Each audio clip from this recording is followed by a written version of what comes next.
Friends, ತುಂಬ ಜನರ question, ನಿಮ್ಮ ಗಿಡದ ಹಾಗೆ ನಮ್ಮ ಮನೆಯಲ್ಲಿ ಹೂ ಬಿಡಲ್ಲ ಯಾಕೆ, ಏನು ಮಾಡಬೇಕು ಅನ್ನೋದು. ನೋಡಿ, ಇವತ್ತೊಂದು ಫರ್ಟಿಲೈಸರನ್ನು ಹೇಳ್ತೀನಿ. ಯಾವುದೇ ಗಿಡ ಆಗ್ಬೋದು, ಗುಲಾಬಿ, ದಾಸವಾಳ ಅಥವಾ ಇನ್ಯಾವುದೇ ಗಿಡ ಆಗಿರ್ಬೋದು. ಆ ಗಿಡಗಳು ಹೂ ಬಿಡಲ್ಲ ಅಂದರೆ ಒಂದೇ ಕಾರಣ ಆಗಿರಲ್ಲ, ತುಂಬ ಕಾರಣಗಳಿರುತ್ತೆ. ಅದು ಎಲ್ಲವನ್ನು ನೀವು ಮಾಡಿದಾಗ ಮಾತ್ರ ಗಿಡ ಚೆನ್ನಾಗಿ ಬರುತ್ತೆ. ಆದರೂ ಕೂಡ ಈ ಫರ್ಟಿಲೈಸರನ್ನು ಹಾಕೋದ್ರಿಂದ ನಮ್ಮ ಗಿಡಗಳಲ್ಲಿ ರೋಗ ನಿರೋಧಕ ಶಕ್ತಿ ಹೆಚ್ಚಾಗತ್ತೆ, ಮತ್ತು ಯಾವುದೇ ರೀತಿ ರೋಗ ಬರದಂತೆ ಕೂಡ ತಡೆಯುತ್ತೆ, ಮತ್ತು ಮಣ್ಣನ್ನು ಅದು ಲೂಸ್ ಮಾಡುತ್ತೆ. ಮಣ್ಣನ್ನು ಲೂಸ್ ಮಾಡೋದು ತುಂಬ ಮುಖ್ಯ ಆಗಿರುತ್ತೆ. ಮಣ್ಣು ಟೈಟ್ ಇದ್ದರೆ ಬೇರು ಚೆನ್ನಾಗಿ ಇಳಿದು ಹೋಗಲ್ಲ. ಹಾಗಾಗಿ ಮಣ್ಣನ್ನು ಲೂಸ್ ಮಾಡಬೇಕು ಮತ್ತು ಕೀಟಗಳ ಬಾಧೆಯನ್ನು ತಡಿಬೇಕು. ಇದೆಲ್ಲದನ್ನು ಇದೇ ಒಂದೇ ಫರ್ಟಿಲೈಸರ್ ಮಾಡುತ್ತೆ. ಇದು ಫರ್ಟಿಲೈಸರ್ ಮತ್ತು ಪೆಸ್ಟಿಸೈಡ್ ಕೂಡ ಹೌದು. ಹಾಗಾಗಿ ಇದನ್ನು ಹೇಗೆ ಹಾಕೋದು, ಹೇಗೆ ಮಾಡೋದು ಮತ್ತು ಅದನ್ನು ಹೇಗೆ ಇಡೋದು ಅನ್ನೋದನ್ನೆಲ್ಲ ಈ ವಿಡಿಯೋದಲ್ಲಿ ಹೇಳ್ತೀನಿ. ನೋಡಿ, ಗಿಡಕ್ಕೂ ಕೂಡ ಹಾಕ್ಬೋದು ಇದನ್ನು, ಮತ್ತು ಸ್ಪ್ರೇ ಕೂಡ ಮಾಡೋದ್ರಿಂದ ನಮ್ಮ ಗಿಡಗಳಲ್ಲಿ ಫೋಟೋಸಿಂಥಸಿಸ್ ಕ್ರಿಯೆ ಹೆಚ್ಚಾಗಿ, ಮಣ್ಣು ಲೂಸಾಗಿ, ಮೈಕ್ರೋಬ್ಸ್ಗಳು ಹೆಚ್ಚಾಗಿ ಮಣ್ಣಿನಲ್ಲಿ ಮತ್ತು ಕೀಟಬಾಧೆಗಳನ್ನು ತಡೆದು ನಮ್ಮ ಗಿಡಗಳು ಹೆಲ್ದಿಯಾಗಿ ಬರೋಕೆ ಮತ್ತು ಗಿಡಗಳು ಸಮೃದ್ಧವಾಗಿ ಬೆಳೆದು ಹೂ ಬಿಡೋಕೆ, ಅಂದರೆ ದಪ್ಪನಾಗಿ ಚಿಗುರು ಬಂದು ಹೂ ಬಿಡೋಕೆ ಈ ಫರ್ಟಿಲೈಸರ್ ಸಹಾಯ ಮಾಡುತ್ತೆ. ಈ ಫರ್ಟಿಲೈಸರನ್ನು ಮಾಡೋದು ಕೂಡ ತುಂಬ ಈಸಿ, ಮತ್ತು ನೀವು ಒಂದು ಸಾರಿ ಮಾಡಿಟ್ಕೊಂಡು ಅದು 2-3 ತಿಂಗಳ ಇದನ್ನು ಸ್ಟೋರ್ ಮಾಡಿ ಇಟ್ಕೊಂಡು ಕೂಡ ಇದನ್ನು ಯೂಸ್ ಮಾಡ್ಬೋದು. ಹಾಗಾಗಿ ಸಮಯ ಇಲ್ಲ ಅನ್ನೋರು ಕೂಡ ಇದನ್ನು ಮಾಡ್ಬೋದು, ಆದರೆ ಇದನ್ನು ತಿಂಗಳಿಗೆ ಒಂದು ಸಾರಿ ಹಾಕಿದರೆ ಸಾಕಾಗತ್ತೆ. ಮತ್ತು ತರಕಾರಿ ಗಿಡಗಳು ಈ ಎಲೆ ಮುರುಟು ರೋಗ, ಈ ರೀತಿ ರೋಗಗಳು ಬರುತ್ತಲ್ಲ, ಅದನ್ನು ಕೂಡ ಇದು ತಡೆಯುತ್ತೆ. ಅದು ಯಾವುದು ಅಂತ ನೋಡೋಣ. Welcome back to my channel, Jaya Hegde Kannada YouTube channel.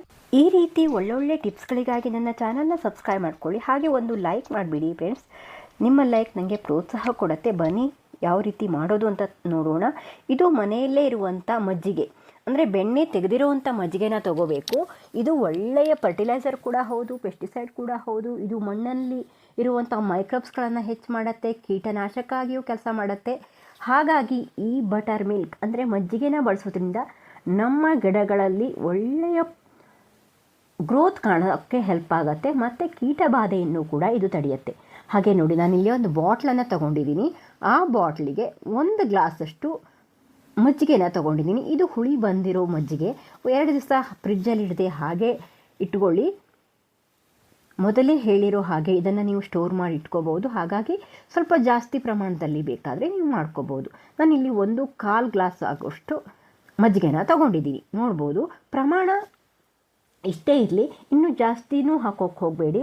ನೀವು ಇನ್ನೂ ಜಾಸ್ತಿ ಪ್ರಮಾಣದಲ್ಲಿ ಮಾಡ್ಕೊಳ್ತೀರಾ, 2 ಲೀಟ್ರ್ ಬಾಟ್ಲಲ್ಲಿ ತಗೊಂಡು ಮಾಡ್ತೀರಾ ಅಂದರೆ ಇನ್ನೂ 2 ಗ್ಲಾಸಷ್ಟು ತಗೊಂಡು, 2/4 ಗ್ಲಾಸಷ್ಟು ತಗೊಂಡು, ಆಮೇಲೆ ನಾನು ಹೇಳಿರೋವಂಥ ಎಲ್ಲ ಪದಾರ್ಥಗಳನ್ನು ಅಷ್ಟೇ ತೊಗೋಬೇಕಾಗತ್ತೆ. ನೋಡಿ, ನಾನಿಲ್ಲಿ ಬಾಟ್ಲಲ್ಲಿ ಇಷ್ಟು 1/4 ಭಾಗದಷ್ಟು ಆಗುವಷ್ಟು ಮಜ್ಜಿಗೆನ ತೊಗೊಂಡಿದ್ದೀನಿ. ಈಗ ನಾನಿಲ್ಲಿ ಇದು ಗೋಮೂತ್ರ. ನಿಮಗೆ ಗೋಮೂತ್ರ ಸಿಕ್ಕಿಲ್ಲ ಅಂದರೆ ಗೋಅರ್ಕ ಅಂತ ಈ ಮೆಡಿಕಲಲ್ಲಿ ಕೂಡ ಸಿಗ್ಬೋದು ಅಂತ ಅನ್ಕೋತೀನಿ. ಎಲ್ಲಿ ಸಿಗುತ್ತೆ ಅಂತ ಗೊತ್ತಿಲ್ಲ. ನಿಮ್ಗೆ ಯಾರಾದರೂ ಆಕಳ ಸಾಕೋರಿದ್ದರೆ ಅವ್ರ ಹತ್ರ ಕೂಡ ನೀವು ತರಿಸಿ ಹಾಕ್ಕೋಬೋದು. ನೋಡಿ, ಮಜ್ಜಿಗೆನ ಎಷ್ಟು ಹಾಕ್ಕೊಂಡಿದ್ದಾನೋ ಅದರ 3/4 ಭಾಗ ಮಾತ್ರ ನಾನಿಲ್ಲಿ ಈ ಗೋಮೂತ್ರನ ತೊಗೊಂಡಿದ್ದೀನಿ. ಇದರಲ್ಲಿ ಯೂರಿಯಾ ಪ್ರಮಾಣ ಜಾಸ್ತಿ ಇರುತ್ತೆ. ಹಾಗಾಗಿ ಇದನ್ನು ನಾವು ತುಂಬ ಹಾಕೋದ್ರಿಂದ ನಮ್ಮ ಗಿಡಗಳು ಸುಟ್ಟೋಗೋ ಸಾಧ್ಯತೆ ಇರುತ್ತೆ. ಇದು ಪೆಸ್ಟಿಸೈಡ್ ಕೂಡ ಹೌದು, ಫರ್ಟಿಲೈಸರ್ ಕೂಡ ಹೌದು. ಇದು ಗಿಡಗಳ ರೋಗ ನಿರೋಧಕ ಶಕ್ತಿ ಹೆಚ್ಚು ಮಾಡೋದಲ್ಲದೆ ಫೋಟೋಸಿಂಥಸಿಸ್ ಕ್ರಿಯೆನ ಹೆಚ್ಚು ಮಾಡುತ್ತೆ. ಈ 2 ಪದಾರ್ಥಗಳು ಅಷ್ಟೇ. ಹಾಗಾಗಿ ನಾವು ಇದನ್ನು ಮಣ್ಣಿಗೆ ಹಾಕೋದ್ರಿಂದ ಮಣ್ಣು ಲೂಸ್ ಆಗುತ್ತೆ. ಅಲ್ಲಿ ಮೈಕ್ರೋಬ್ಸ್ಗಳು ಹೆಚ್ಚಾಗಿ ಮಣ್ಣನ್ನು ಬಿಡಿಯಾಗಿ ಮಾಡುತ್ತೆ. ಮಣ್ಣಲ್ಲಿ ಕರಗದೇ ಇರುವಂಥ ಈ ಸೂಕ್ಷ್ಮ ಪೋಷಕಾಂಶಗಳನ್ನು ಇದು ಕರಗಿಸಿ ನಮ್ಮ ಗಿಡಗಳಿಗೆ ಪೋಷಕಾಂಶಗಳು ಒದಗಿಸೋಕೆ ಇದು ಹೆಲ್ಪ್ ಆಗುತ್ತೆ. ಹಾಗೆ ನೋಡಿ, ಇದು ಹಳೆಯದಾಗಿರುವಂಥ ಬೆಲ್ಲನ, ಜೋನಿ ಬೆಲ್ಲ ತೊಗೊಂಡಿದ್ದೀನಿ. ನೀವು ಬೇಕಾದರೆ ಹುಡಿ ಬೆಲ್ಲನ ತೊಗೊಳ್ಳಿ. 1/4 ಭಾಗದಷ್ಟು ತೊಗೊಂಡ್ರೆ ಸಾಕಾಗತ್ತೆ. ನೋಡ್ಬೋದು, ಇಲ್ಲಿ ಮಜ್ಜಿಗೆ 1/4 ತೊಗೊಂಡಿದ್ದೀನಿ, ಗೋಮೂತ್ರ 3/4 ಭಾಗ ತೊಗೊಂಡಿದ್ದೀನಿ, ಬೆಲ್ಲವನ್ನು 1/4 ಭಾಗ ತೊಗೊಂಡಿದ್ದೀನಿ. ಬೆಲ್ಲ ಇರುವೆಗಳು ಬರಲ್ವಾ ಅಂತ ತುಂಬ ಜನ ಕ್ವಶನ್ ಮಾಡ್ತಾರೆ. ಆದರೆ ಇಲ್ಲಿ ನಾವು ಈ ಫರ್ಟಿಲೈಸರ್ ಜೊತೆ ಬೆಲ್ಲವನ್ನು ಹಾಕಿದಾಗ ಇರುವೆಗಳು ಬರಲ್ಲ. ಅದೇ ನೀವು ಹಾಗೆ ಹಾಕಿದಾಗ ಇರುವೆಗಳು ಬರುತ್ತೆ. ಇಲ್ಲಿ ಅದ್ರ ಅಂಶ ಎಲ್ಲ ಒಂದಷ್ಟು ಅದರೊಳಗಿರುವಂಥ ಮೈಕ್ರೋಬ್ಸ್ಗಳಿಗೆ ಆಹಾರವಾಗಿ ಇದು ಕೂಡ ಆಗತ್ತೆ. ಮತ್ತು ಬೆಲ್ಲದಲ್ಲಿ ಕಬ್ಬಿಣಾಂಶ, ಕ್ಯಾಲ್ಸಿಯಂ ಎಲ್ಲ ಹೇರಳವಾಗಿರೋದು ಇದರಿಂದ ಮ್ಯಾಗ್ನೀಷಿಯಮ್ ಎಲ್ಲ ಚೆನ್ನಾಗಿ ಇರೋದ್ರಿಂದ ಇದೂ ಕೂಡ ನಮ್ಮ ಗಿಡಗಳ ರೋಗ ನಿರೋಧಕ ಶಕ್ತಿ ಹೆಚ್ಚಾಗಲಿಕ್ಕೆ ಮತ್ತು ಗಿಡಗಳು ಒಳ್ಳೆಯ ರೀತಿಯಲ್ಲಿ ಬೆಳವಣಿಗೆ ಆಗಲಿಕ್ಕೆ ಇದು ಕೂಡ ಸಹಾಯ ಮಾಡುತ್ತೆ. ನೋಡ್ಬೋದು, ನಾನು ಇದಿಷ್ಟನ್ನು ಹಾಕಿ 3ರಿಂದ 4 ದಿವಸ ಹಾಗೆ ಬಿಡ್ತೀನಿ. 4 ದಿವಸದ ನಂತರ ನೀವು ಯಾವಾಗ ಬೇಕಾದರೂ ಅದನ್ನು ಹಾಕ್ಬೋದು. ನೀವು ಇದನ್ನು ಆಮೇಲೆ ಒಂದು ಸಾರಿ ಹಾಕ್ಕೊಂಡು ಅದನ್ನು ಹಾಗೆ ಸ್ಟೋರ್ ಮಾಡಿ ಇಟ್ಕೊಳ್ಳಿ. ಪ್ರತಿ ತಿಂಗಳ ನೀವು ಇದನ್ನು ಹಾಕ್ಬೋದು. ತಿಂಗಳಿಗೆ ಒಂದು ಸಾರಿ ಹಾಕಿದರೆ ಸಾಕು.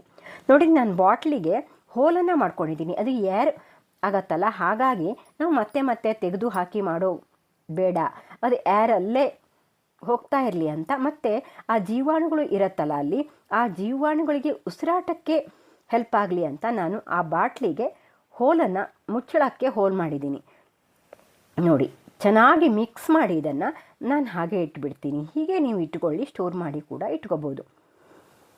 ನೋಡಿ, ಈ ರೀತಿ ಕಾಣಿಸುತ್ತೆ. ತುಂಬ ಒಳ್ಳೆಯ ಫರ್ಟಿಲೈಸರ್ ಮಾಡಿಟ್ಟುಕೊಂಡು ಗಿಡಗಳಿಗೆ ಹಾಕಿ ನೋಡಿ, ನಿಮ್ಮ ಗಿಡಗಳ ಬೆಳವಣಿಗೆ ನಿಮಗೆ ಆಶ್ಚರ್ಯ ತರುತ್ತೆ. ಅಷ್ಟು ಚೆನ್ನಾಗಿ ಬೆಳವಣಿಗೆ ಆಗತ್ತೆ ಇದರಲ್ಲಿ. ಹಾಗಂತ ನೀವು ಇದನ್ನು ನೀರ್ಸೋಣೆ ಗಿಡಕ್ಕೆ ಹಾಕೋಕ್ಕೆ ಹೋಗಬೇಡಿ. ಮತ್ತು ಚಿಕ್ಕ ಚಿಕ್ಕ ಸಸಿ ಏನಾದರೂ ಇದ್ದರೆ ಅದಕ್ಕೂ ಕೂಡ ಹಾಕೋಕ್ಕೆ ಹೋಗಬೇಡಿ. ಯಾಕಂದರೆ ಅವಕ್ಕೆಲ್ಲ ಹಾಕೋದ್ರಿಂದ ಇದು ನಾವು ಇಲ್ಲಿ ಗೋಮೂತ್ರವನ್ನೆಲ್ಲ ಬಳಸ್ತೀವಲ್ಲ, ಆಗ ಅದು ಸುಟ್ಟೋಗೋ ಸಾಧ್ಯತೆ ಇರುತ್ತೆ. ಮಜ್ಜಿಗೆ ಮತ್ತು ಗೋಮೂತ್ರ 2. ಹಾಗೆ ಬನ್ನಿ, ನಾನಿಲ್ಲಿ 4 ದಿವಸದ ನಂತರ ಯಾವ ಪ್ರಮಾಣದಲ್ಲಿ ಹಾಕೋದು ಅಂತ ಕೂಡ ಹೇಳ್ತಾ ಇದ್ದೀನಿ.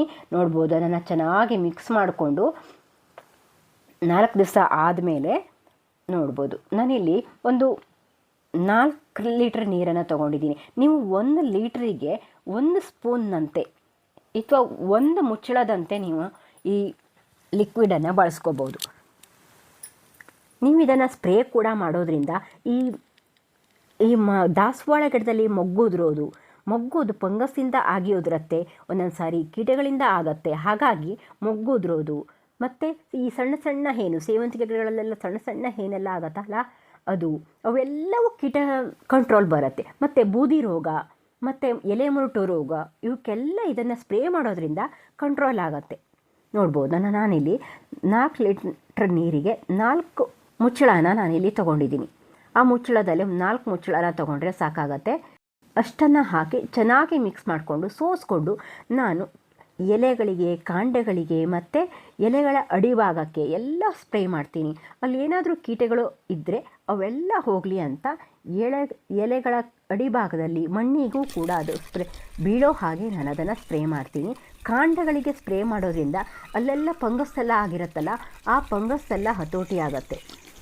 ಮತ್ತು ಕಾಂಡಗಳು ಸ್ಮೂತಾಗಿ ಅಲ್ಲಿ ಚಿಗುರೋಕೆ ಹೆಲ್ಪ್ ಆಗುತ್ತೆ. ನಾವು ಎಲೆಗಳ ಮೇಲೆ ಕೂಡ ಸ್ಪ್ರೇ ಮಾಡೋದ್ರಿಂದ ಆ ಎಲೆಗಳ ಮೇಲೆ ಧೂಳೆಲ್ಲ ಇದ್ದರೆ, ಅಂದರೆ ಧೂಳಿನ ಕಣಗಳಿರುತ್ತಲ್ಲ, ಅದೆಲ್ಲ ಕ್ಲೀನಾಗಿ ಫೋಟೋಸಿಂಥಸಿಸ್ ಕ್ರಿಯೆ ಕೂಡ ಹೆಚ್ಚಾಗಲಿಕ್ಕೆ ಕೂಡ ಸಹಾಯ ಆಗುತ್ತೆ. ನೀವು ಆಗಾಗ ಈ ರೀತಿ ಎಲೆಗಳ ಮೇಲೆಲ್ಲ ನೀರನ್ನು ಕೂಡ ಸ್ಪ್ರೇ ಮಾಡ್ತಾ ಇರ್ಬೋದು. ಆ ರೀತಿ ಸ್ಪ್ರೇ ಮಾಡ್ತಾ ಬನ್ನಿ.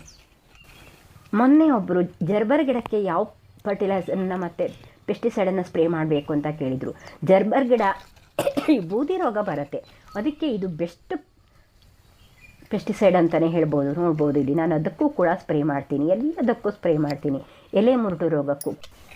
ಹಾಗೆ ಗಿಡದ ಬುಡದಲ್ಲೂ ಕೂಡ ನಾನು ಇದನ್ನು ಒಂದು 10 ಇಂಚ್ ಪಾಟಿಗೆ 1 ಗ್ಲಾಸಷ್ಟು ಇದನ್ನು ಹಾಕ್ತೀನಿ.